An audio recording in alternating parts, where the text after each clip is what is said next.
Hey guys, welcome to a new segment जहाँ पे हम लोग कुछ अलग तरह की बातें करेंगे।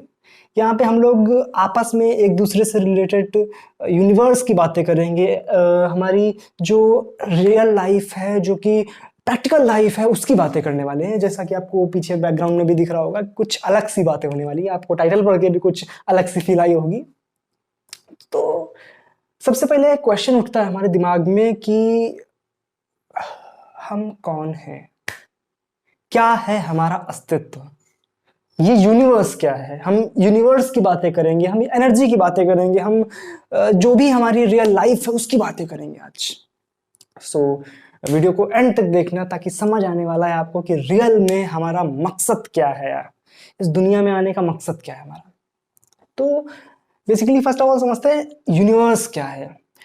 तो बेसिकली अगर आप ध्यान से सोचो तो universe is nothing but energy. Universe जो कंप्लीट हमारा होता है वो एनर्जी से मिलके बना होता है। बेसिकली आपने सुना भी होगा कि यूनिवर्स जो है वो लगातार एक्सपैंड कर रहा है, और साथ में अगर एक्सपैंड कर रहा है तो दैट मीन्स उसमें जो मास की एंटिटी है दैट इज इंक्रीजिंग, और मास इंक्रीज हो रहा है दैट मीन्स एनर्जी इंक्रीज हो रही है। बिकॉज आइंस्टीन ने बोला था कि mass and energy are directly related to each other. So basically energy ही क्या है, क्या होती है एनर्जी? तो अगर अपन ध्यान से सोचे तो ये जो टोटल हमारा यूनिवर्स है, इसमें एक फिक्स्ड क्वांटिटी में जो भी चीजें हिल डुल रही हैं, जो भी काम हो रहे हैं, वो सिर्फ और सिर्फ एक कारण की वजह से हो रहे हैं, that is energy. That is energy.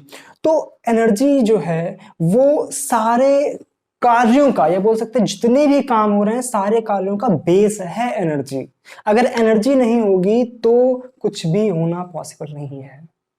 थोड़ी सी फील करते हैं एनर्जी पे कि जनरली सपोज दैट मैंने खाना खाया तो खाने से मुझे एनर्जी मिली, और उस एनर्जी का यूटिलाइजेशन मैं जगह जगह पर करता हूं। तो एक तरह से ये भी समझ सकते हैं कि एनर्जी जो है वो कभी भी वेस्ट नहीं होती है, और एनर्जी जो है उसको हम क्रिएट भी नहीं कर सकते हैं। तो ये काफी यूनिवर्सल लॉ है कि energy can neither be created nor be destroyed. आपने सुना भी होगा, बचपन से सुनते चले आए हैं। तो बेसिकली एनर्जी एक फॉर्म से दूसरे फॉर्म में ट्रांसफर होती है। सपोज दैट मैंने खाना खाया तो खाने के पास एनर्जी कहां से आई थी? जो भी हमने इन्वेस्टमेंट किया था हमारे प्लांट्स में, हमारे जो वेजिटेबल्स होती हैं उनको प्रोड्यूस करने में जो हमें एनर्जी देनी पड़ी थी, that energy is stored in that. बात समझ रही है? और उसकी इंटरनल एनर्जीज जो होती हैं वो हमें सप्लाई होती हैं, और उससे हमारे अंदर काम करने की क्षमता आती है। अब बात करते हैं एनर्जी का बेसिकली काम क्या है। तो एनर्जी का काम होता है इस यूनिवर्स को चलाए रखना, इस यूनिवर्स को चलायमान रखना। और दो तरह की एनर्जी जो होती हैं वो इस यूनिवर्स को चलाने में एकदम बड़ा सा रोल प्ले करती हैं। That is called a positive energy and a negative energy.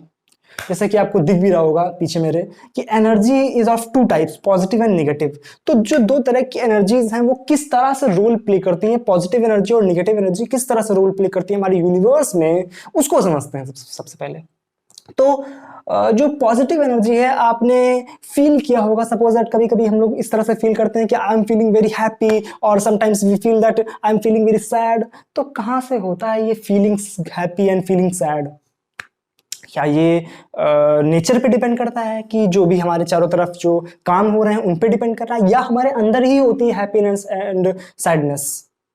क्या हम खुद से हमेशा खुश रह सकते हैं? तो जवाब है हाँ, रह सकते हैं। कभी कभी परिस्थितियां ऐसी हो जाती हैं कि बिल्कुल हमें दुखी हो जाना होता है, तो समटाइम्स इट्स एक्सेप्शन, कभी कभी एक्सेप्शन हो सकता है, but most of the time जो हैप्पीनेस है या पॉजिटिव एनर्जी है और जो निगेटिव एनर्जी है वो आपके अंदर ही होती है, बस उसको निकालने की देर होती है। अगर अपन पॉजिटिव एनर्जी की बात करें तो पॉजिटिव एनर्जी का एक्चुअल मीनिंग क्या है? आपने शायद टाइटल में भी पढ़ा होगा कि यहाँ पे हम आध्यात्मिक बातें करेंगे या साइंस की बातें करेंगे। आध्यात्म मतलब स्पिरिचुअल बातें, मतलब जो आपकी गॉड से रिलेटेड होती हैं, जो भी हमारे रिलीजन से रिलेटेड होती हैं, और साइंस की बातें भी यहाँ पर हम करने वाले हैं। तो किस तरह से हम इन दोनों चीजों को आपस में रिलेट करेंगे उसको समझते हैं। तो फर्स्ट ऑफ ऑल जो पॉजिटिव एनर्जी है that is basically nothing but our God. That is nothing but a God. जब भी आपने देखा होगा, आप जिस भी धर्म से रिलेटेड हो, जो भी आपका रिलीजन हो, आप जब भी अपने जो भी आपका रिलीजन वाला प्लेस होता है, जैसे मंदिर हो गया, मस्जिद हो गया, जहां पर भी आप जाते हो, तो वहां पर जाने से आपको आई होप अच्छा लगता होगा। आई गेस कि जब भी आप वहां पर होते होंगे तो आपको एक अंदर से एक हैप्पीनेस आती है, अंदर से एक फुलफिलमेंट लगती है कि नहीं यार, I am at a good place, मैं एक अच्छी जगह पे हूँ। आपको सुकून मिलता होता है ना, वर्ड बोलते हैं सुकून, हाँ यार यहाँ पे मुझे सुकून मिलता है। तो क्यों मिलता है सुकून वहां पे? क्या जगह में कुछ खास होता है, या सुकून हमारे अंदर है? क्या हम ढूंढ उसको उस जगह में रहे हैं? ये सारी बातें भी सीखने वाले हैं। तो बेसिकली फर्स्ट ऑफ ऑल तो ये ध्यान रखें कि जो एनर्जी, अगर पॉजिटिव एनर्जी हमारे अंदर है तो वो सुकून हमें कहीं पर भी मिल सकता है। बात समझ आ रही? कुल मिला के अगर हम खुश हैं अंदर से, या हमारे अंदर वो पॉजिटिवनेस है कि हम किसी भी परिस्थिति में सुखी रह सकते हैं, तो हमें कहीं पर भी जाने की जरूरत नहीं है, वो खुशी हमारे अंदर है। सेकंड चीज, अगर हम जाते हैं तभी हमें वहां पे इतना अच्छा क्यों लगता है? क्योंकि जो भी हमारे अंदर की एनर्जी है, that is the positive energy if you are going to that place.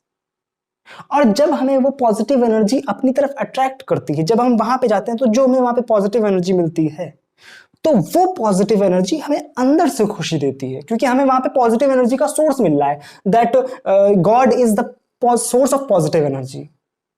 वो जो भी हमारे भगवान है वो हमें पॉजिटिव एनर्जी का सोर्स दिखा रहे हैं। यहाँ पे सिर्फ हम आध्यात्मिक बातें नहीं करने वाले, यहाँ पे हम साइंस और आध्यात्म दोनों को आपस में जोड़ के बातें कर रहे हैं। बात समझ आ रही है? तो आप अगर साइंस की लैंग्वेज में समझे तो दैट इज एनर्जी, बट अगर आप आध्यात्मिक लैंग्वेज में समझे, that is God. Positive energy and God एक ही चीज होती है। अब सपोज दैट आपने सुना होगा कि कई जगह पर आपके जो भी फेमस जो भी ग्रंथ होते हैं, नॉवेल्स होते हैं, फॉर एग्जांपल गीता हो गया, कुरान हो गया, बाइबल हो गया, तो उनमें हर जगह पर भी लिखा होता है कि जो गॉड है उन्होंने ये बोला हुआ, जो भगवान है उन्होंने ये बोला है कि आई एम एवरीवेयर, मैं हर जगह प्रेजेंट हूं। तो इसका मतलब क्या है? इसको किस तरह से हम समझ सकते हैं? आप अगर नोटिस करो तो कोई भी चीज बिना एनर्जी के काम नहीं करती है। दैट मीन्स अगर कहीं पर एनर्जी है, दैट मीन्स वहां पर गॉड है। और ऐसी कोई भी जगह नहीं है जहां पर एनर्जी नहीं है। दैट मीन्स साइंस के हिसाब से कहीं पर भी ऐसी जगह नहीं जहां पर एनर्जी ना हो। तो इसका मतलब क्या है?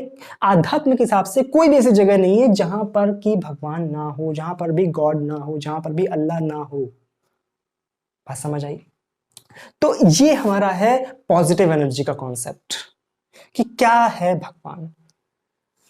तो कुल मिला के निष्कर्ष ये निकलता है हमारे सामने कि अगर हमारे अंदर पॉजिटिवनेस है, अगर हम खुश हैं, तो हमें कहीं पर भी पॉजिटिव एनर्जी ढूंढने की जरूरत नहीं है, हम खुद पॉजिटिव एनर्जी का सोर्स हैं। दूसरी चीज आपने सुना होगा कि अहम ब्रह्मास्मि, शायद आपने सुना हो अहम ब्रह्मास्मि। अहम ब्रह्मास्मि का मतलब क्या होता है कि आई एम द गॉड, या मैं आपने सुना होगा कि मैं ही सब कुछ हूं, मैं। दैट मीन्स जो एनर्जी का सोर्स है, या जो भी हमारे, हम किस तरह से जीवित हैं? क्योंकि हमारे पास एनर्जी है। हम जिंदा इसलिए हैं क्योंकि हमारे अंदर एनर्जी है। जिस दिन एनर्जी खत्म, वी आर डेड कंप्लीटली। सो अगर हम जिंदा हैं, दैट मीन्स हमारे अंदर एनर्जी है। तो इसका मतलब क्या? पॉजिटिव एनर्जी, या बोल सकते हैं जो भी एनर्जी है वो हमारे अंदर है। इसका मतलब हमारे अंदर ही भगवान है, हमारे अंदर ही गॉड है। बात समझ आ रही है? तो जो गॉड का कॉन्सेप्ट है, जो भगवान का कॉन्सेप्ट है, that is nothing but energy concept. अगर हम देखो, आपको अगर कोई भी चीज देखी, सपोज दैट मेरे सामने एक सफेद दीवार है, और सफेद दीवार को मैं सफेद चश्मा पहन के देखूंगा तो मुझे सफेद दीवार सफेद दिखाई देगी। बट अगर यही चश्मा उतार के मैं लाल चश्मा पहन लूं तो वो दीवार मुझे लाल दिखाई देगी, और वो लाल चश्मा उतार के मैं नीला चश्मा पहन लूं तो दीवार मुझे नीली दिखाई देगी। बात समझ आ रही है? तो इट डिपेंड्स ऑन द चश्मा व्हाट यू आर वेयरिंग। जो आप चश्मा पहने हो उस पर डिपेंड करता है कि आपको सामने वाली चीज क्या दिखेगी। तो आपको एनर्जी देखना है। आप अगर साइंस के जो लोग बोलते हैं ना, साइंस के स्टूडेंट, वो कि भगवान नहीं है या मैं बिल्कुल भी नास्तिक हूं, तो बेटा कुछ मामले में ना तुम भी डाउन हो अभी। समझो बात को कि ऐसा कुछ भी नहीं जहां पर एनर्जी ना हो। और एनर्जी क्या है भाई साहब? पॉजिटिव एनर्जी क्या है? गॉड। बात समझ आ रही है? तो कुल मिला के हमने क्या सीखा कि अगर पॉजिटिव एनर्जी है दैट मीन्स गॉड है। इन द केस ऑफ आध्यात्म बोल सकते हैं, इन द केस ऑफ विज्ञान बोल सकते हैं, साइंस या अध्यात्म, दोनों केसेस में हम पॉजिटिव एनर्जी को इस तरह से समझ सकते हैं। दूसरी चीज आती है निगेटिव एनर्जी। निगेटिव एनर्जी से सीधा सा मेरा मतलब इस तरह से हो सकता है, अगर हम समझें कि साइंस केस में समझें तो जो निगेटिव एनर्जी है दैट मीन्स वो एनर्जी जो कि हमारे अंदर निगेटिविटी लाती है। कभी कभी ऐसा होता है कि हमें अच्छा नहीं लग रहा है, या हम बोल सकते हैं कि हमारे चारों तरफ हमको अजीब सा डर लग रहा है, या बोल सकते हैं कि हमें कहीं भी जाने का मन नहीं कर रहा है, या हमें कुछ खाने का मन नहीं कर रहा, दैट मीन्स हमारे अंदर कुछ निगेटिविटी है, हमारी सोच में कुछ दिक्कत है। तो उसको अपन बोलते हैं डेविल। ये दिख रहा है ना, खतरनाक, दैट इज डेविल।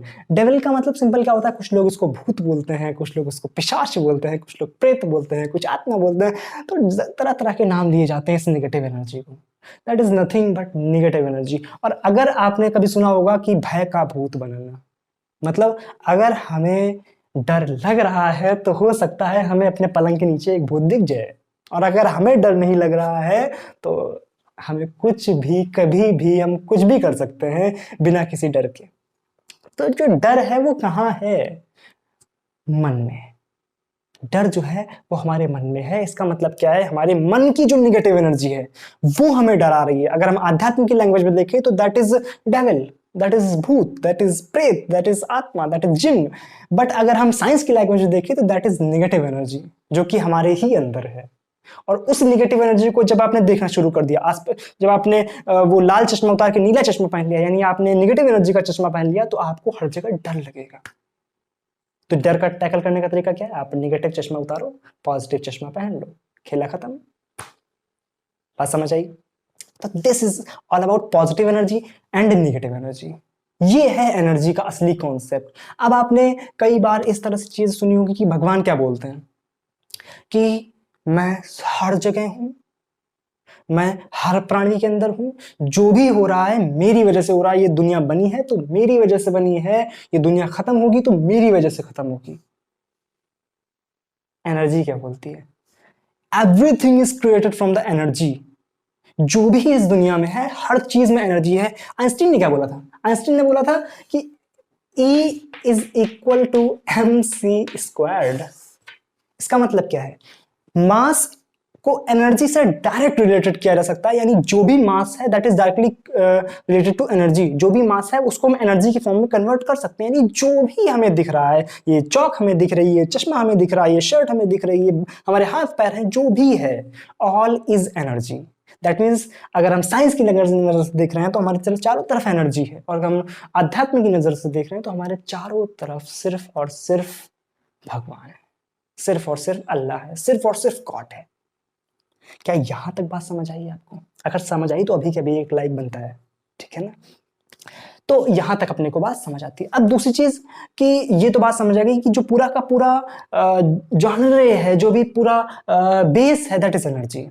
तो अब अपनी सोच को किस तरह से बदल सकते हैं, ये हमारा अगला टॉपिक है कि हम किस तरह से पॉजिटिव एनर्जी का चोगा पहन के चीजों को देख सकते हैं।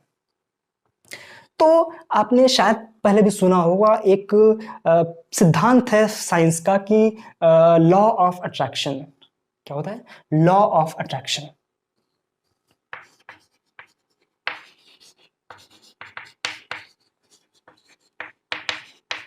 लॉ ऑफ अट्रैक्शन क्या बोलता है, इसको एक सिंपल एग्जांपल समझते हैं। सपोज दैट आप एक अच्छे इंसान हैं और आप एक 10 माले की बिल्डिंग पे खड़े हुए हैं, 10 मंजिल की बिल्डिंग पे खड़े हुए हैं, और आप वहां से गिर जाते हैं, तो क्या होगा? आप ग्रेविटी अपना काम दिखाएगी, आप सीधे नीचे आएंगे और खत्म। सपोज दैट आप एक बुरे इंसान हैं, वही 10 मंजिल की बिल्डिंग पे खड़े हुए, 10 माले की बिल्डिंग पे खड़े हुए और आप वहां से गिरते हैं, क्या आप जल्दी नीचे आ जाएंगे? क्या आपके पापों का बोझ आपको नीचे खींच लाएगा? नहीं, आप उतनी स्पीड से नीचे आएंगे तो आप पे ग्रेविटी काम दिखाएगी, जी से आप नीचे आएंगे और वही उतने ही टाइम में आप भी आके निपट लेंगे। तो क्या ये डिपेंड करा आप अच्छे हैं या बुरे हैं? क्या इस चीज पे ग्रेविटी ने क्या भेदभाव किया कि आप अच्छे हैं या बुरे हैं? आप अच्छे हैं तो आपको थोड़ी देर बाद नीचे उतारेंगे, और अगर आप बुरे हैं तो आपको जल्दी नीचे उतार लेंगे। ये तो ग्रेविटी ने नहीं बोला, ग्रेविटी ने तो कोई भेदभाव नहीं किया। उसी तरह से लॉ ऑफ अट्रैक्शन काम करता है। लॉ ऑफ अट्रैक्शन किस तरह से काम करता है कि अगर आप जो भी सोच रहे हैं XYZ जो भी सोच रहे हैं, कहीं ना कहीं आप उस चीज को अपनी तरफ अट्रैक्ट कर रहे हैं। बात समझ आ रही है? तो जो भी लॉ ऑफ अट्रैक्शन है वो इस तरह से काम करता है कि जो भी आपने सोचा आपने उसको अट्रैक्ट किया, जो भी आपने सोचा आपने उसको अट्रैक्ट किया। और डिपेंड नहीं करता है आप अच्छा सोच रहे हैं या बुरा सोच रहे हैं। अगर आप अच्छा सोचेंगे तो भी वो अट्रैक्ट होगा, अगर आप बुरा सोचेंगे तो भी अट्रैक्ट होगा। आप सक्सेस के बारे में सोचेंगे तो सक्सेस आपकी तरफ बढ़ेगी, और अगर आप फेलियर के बारे में सोचेंगे तो फेलियर आपकी तरफ। तो शायद आपने सुना भी होगा कि जितने भी समझदार लोग होते हैं वो सिर्फ ये बोलते हैं think positive, not be positive. Be positive आजकल नहीं चल रहा है, आजकल बी नेगेटिव चल रहा है क्योंकि कोविड पैंडेमिक की वजह से। तो फिर भी be positive, sorry think positive. बात क्लियर है ना? तो अगर आप पॉजिटिव सोच रहे हैं इसका मतलब क्या है, आप अच्छी चीजों को अपनी तरफ अट्रैक्ट कर रहे हैं। दैट इज द मंत्र ऑफ सक्सेस। यही सक्सेस का असली मंत्र है कि अगर आप सक्सेसफुल होना चाहते हैं तो पॉजिटिव सोचना शुरू करें। बात समझ आ रही है? आप जो भी करना चाहते हैं यार, जो भी XYZ करना चाहते हैं, आप IIT में एडमिशन लेना चाहते हैं तो सिर्फ IIT की बात सोचें। आपको ये नहीं सोचना है कि मैं फेल हो जाऊंगा या मैं कुछ भी हो जाएगा। आप अच्छा सोचें अपने बारे में। आप IIT से इंजीनियरिंग करना चाहते हैं तो आप ये सोचें कि यार मैंने इंजीनियरिंग हासिल कर ली और इस समय देश का एक पुल गिरने वाला है और मैंने उसको बचा लिया। आपके अंदर कितनी पॉजिटिवनेस आएगी कि यार हाँ मैंने ये कर लिया है। बात समझ आ रही है?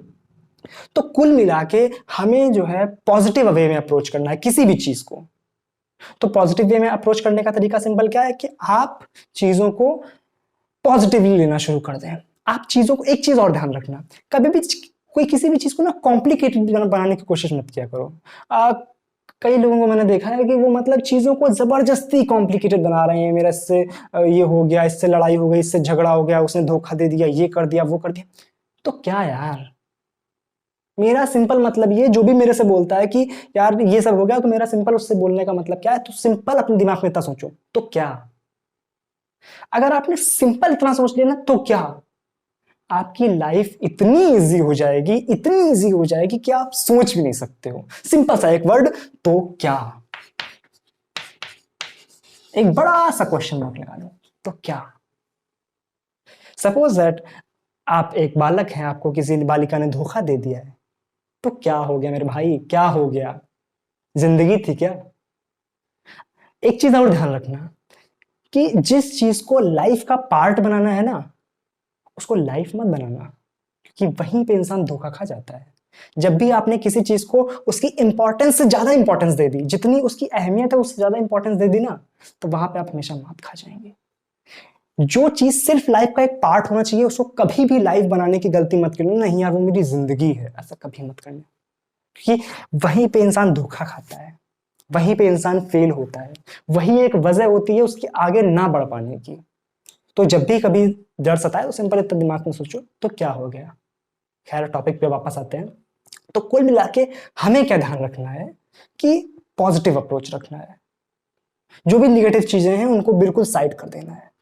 और एक चीज, निगेटिव लोगों से भी थोड़ा दूर रहने का प्रयास करें। आप कभी भी ये मत सोचिए कि नहीं मैं जाके किसी को प्रूफ करना है, नहीं नहीं नहीं, वो गलत अप्रोच है। आप उनसे दूरी बना लें, काम खत्म। आप बुराई से बच के रहें, ना कि बुरे लोगों से। बात समझ आ रही ना? अगर आप बुरे लोग, कोई भी मान लो आपके ऐसा साथी है जो उससे आप दूर भी नहीं हो सकते हो, तो उसके अंदर की सिर्फ आप अच्छा ही लेने का प्रयास करो। बुराई आ रही है उसको छोड़ दो, शील्ड पहन लो उस टाइम पे, जो सिर्फ अच्छी चीजें कवर करे, बुरी चीजें छोड़ दें। बात समझ आ रही है? तो ये है पॉजिटिव वे रखने का तरीका, पॉजिटिव अप्रोच रखने का तरीका। तो अगर आप इसमें सक्सेसफुल हो गए ना, तो भाई मेरे दुनिया की कोई ताकत ना रोकने वाली नहीं है, इतना ध्यान रखना।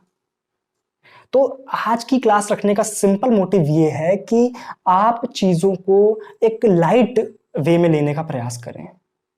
कॉम्प्लिकेटेड मत बनाए किसी भी चीज को कि नहीं ये हो गया। लोग पता है वो छोटी छोटी चीजों पे कॉम्प्लिकेटेड लेने लगते हैं कि यार मेरी ना ये साइकिल में थोड़ी सी ये चैन खराब हो गई है, अब बताओ कितनी टेंशन है, बड़ा काम है। भाई काम बोलता ना कि बस आके तुम हमें ना एक बार छू के देख लो, काम खत्म हो जाएगा। काम सिर्फ इतना ही है। और अगर आपने सिर्फ चीजों को लाइटली लेना शुरू कर दिया ना, मेरा मतलब ये नहीं कि आप अपने काम को जो भी है उसको बिल्कुल लाइटली ले लेना, नहीं यार मुझे करना ही नहीं। देखो जो भी बातें बोल रहे हैं ना उसमें बहुत बारीकी है, अगर आप ध्यान से समझ पाओ। आप ये ना सोचो कि नहीं अगर काम है तो उसको मैं बिल्कुल लाइटली ले लूं या काम को बिल्कुल सीरियसली ले लूं। उसके बीच की एक जगह होती है जहां पर आप लाइफ को एंजॉय करने के साथ साथ अपना काम करें। आप सोचो, मान लो मैं ही अपने काम को ले लूं, तो मैं क्या कर रहा हूं, मैं आपके लिए काम कर रहा हूं। तो अगर इस काम में दब जाऊं, बिल्कुल मुझे सांस लेने की फुर्सत ना हो, तो ऐसे काम किस काम का यार। ऐसी लाइफ तो बेकार लगेगी ना, बिल्कुल जीने में कोई मजा ही नहीं आएगी। तो लाइफ में जब तक किक ना हो बोलते हैं ना, लाइफ में जब तक किक ना हो तब तक जीने में मजा नहीं आती है। तो लाइफ को एक सिंपल वे में लेके चलो, कभी भी कॉम्प्लिकेशन मत बताओ, और ध्यान रखो तो क्या, कभी भी ये वर्ड आप अगर ध्यान रखोगे ना तो कभी भी आपको कभी डर नहीं लगेगा। डर का मतलब इन द सेंस कि आप कभी भी चीजों से घबराओगे नहीं, सिंपल आगे बढ़ोगे। तो जिसने इन चीजों को अपना लिया ना वही सक्सेसफुल है। यही सक्सेस की असली डिफिनेशन है कि लाइफ को जीने के साथ साथ चीजों को कॉम्प्लिकेटेड मत बनाओ, पॉजिटिव अप्रोच रखो। कभी भी ये मत सोचो कि नहीं ये गलत वो गलत। आपने इस बीजेपी कांग्रेस की लड़ाई में तो कभी मत पड़ना कि नहीं ये अच्छी है वो खराब है और मैं किसके साथ हूं, मैं उसके साथ नहीं। भाई किसी काम के नहीं आने वाली है। हाँ, अगर आप जीएस के स्टूडेंट हो, आपको जीएस पढ़नी होती तो भले ही उसको आप एज अ सब्जेक्ट पढ़ो, ना कि बिल्कुल इस तरह से कि नहीं बिल्कुल दिमाग में फितूर बिठा लिया कि नहीं भाई साहब मैं इसके साथ हूं, मैं इसका विरोधी हूं। बिल्कुल नहीं करना है ना। तो अपने काम से काम रखो, जो भी है चीजों को कॉम्प्लिकेटेड मत बनाओ, दैट्स ऑल। तो आई होप अब इस क्लास को लंबा करने की कोई जरूरत नहीं, सेशन को अब खत्म करने का टाइम आ रहा है। तो अगर वीडियो अच्छी लगी तो अभी के अभी लाइक कर दो, वीडियो को शेयर कर दो। आप ये तो है नहीं कि सिर्फ उन स्टूडेंट्स को आपको शेयर करना है जो सिर्फ फिजिक्स वाले हैं, आप किसी को भी शेयर कर सकते हैं वीडियो। जो भी आपके हमदर्द हैं, जो भी आपके जो हितैषी हैं, आप सबको शेयर कर सकते हैं वीडियो। तो धड़ल्ले से शेयर करो वीडियो को, और कमेंट में बताओ कि आपको सेशन क्या आपके काम आया है, क्या आपकी लाइफ में कुछ सुधार आपको लग रहा है। अगर एक बच्चे के मन में भी ये सुधार आ गया कि एक स्टूडेंट ने भी कमेंट करके ये बोला कि नहीं हाँ मुझे हेल्प मिली है, तो मेरा इस वीडियो को बनाने का जो पर्पस है वो सफल हो जाएगा। So that's all for today. चलो मिलते हैं अब अगले क्लास में। अब जो पढ़ाई भी आ रहे थे, नेक्स्ट क्लास आपकी वही कंटिन्यू रहेगी, स्पेशल थ्योरी ऑफ रिलेटिविटी पे। चलो thank you so much, bye bye.